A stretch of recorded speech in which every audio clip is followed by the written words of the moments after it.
which should also have counted, it did not count in favor of Roger Federer. So in this particular case, now Roger Federer definitely does have everything to play for. He still wants to show the world that I can win a Grand Slam. He's still at the top.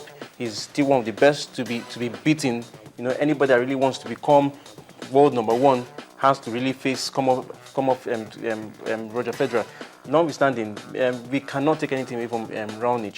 He definitely isn't here for child's play. He's here. If you want to be the best, then you actually have to play the best and also be the best. And this is an opportunity for Raonic to really prove himself against Federer. It's time to get a Grand Slam when all the guys, their heads are down, maybe. Yes, indeed. But I also think that for Roger Federer, cast our mind back to early parts of this year. I think that was during the Australian Open. He had said something about when to get back to the top in the tournaments this year. And yes, so far he's not looked it, but Wimbledon may just be the turning point for him to achieve that objective. All right, let's talk about the ladies now. Serena Williams not there, Maria Sharapova not there. But let's talk about the ladies that are still there. Eugenie Bouchard defeated Angelique Kerber. She's through to the semi-finals. Of course, Simona Halep as well defeated last year's finalist, that's Sabine Lisicki. But both players are through. Former champion Petra Kvitova. That's Eugenie Bouchard, and she's been playing well. Good tennis. She won in straight sets, 6-3, 6-4 against Angelique Kerber. Petra Kvitova is there, and Lucy Savarova. Of all those four ladies, Telemann, who would you want to put your money on? Kvitova, definitely. Experience does count in this. But the women's circuit is quite unpredictable. Yeah, it's showing a lot of openness in that regard, and I'm actually looking at Eugenie Bouchard, and little wonder why she's one of the top 10 most marketable athletes in the world. And when that report first came out, we're like, huh? Who is this? How did this happen? Where is Serena and all that? But she's really she's really showing herself as one to be reckoned with, not just in Wimbledon, but even previous tournaments coming into the Wimbledon. She's showing herself as one to be reckoned with. WTA tournament. It's remarkable. It's a remarkable rise for her. I will also go with Eugenie Bouchard too. Okay. That for someone to watch with going into the final. But another person that appear underrated, who I'll put my money on, is Simona Halep.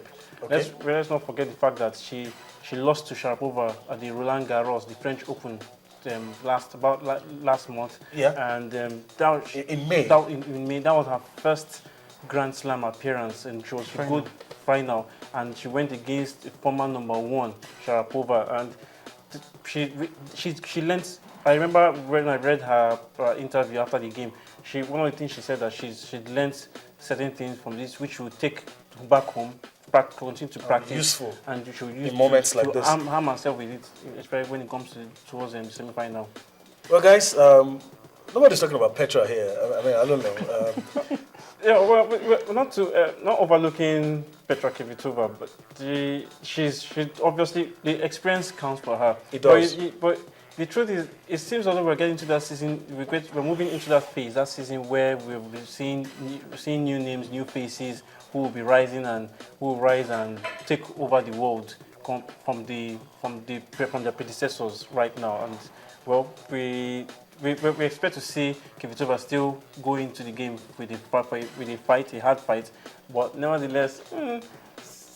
There's openness. There's openness within the female. So you guys think we're going to see a new name? We're seeing it already, because interestingly, in our privacy, we're actually discussing the fact that most of the names we're actually seeing are largely from the eastern part of Europe. So what is it exactly they're doing? That they must be doing something right. They're doing something right. They're doing a lot of things right. We actually have about 10 of them that actually fall within the top 20, Russia, rankings, Ukraine. And it's impressive. I think it's actually a lesson which needs to be looked at from the Nigerian angle and see, okay, what exactly are these people doing right? What can we replicate back home here and really begin to evolve and get ourselves back into that tennis mainstream.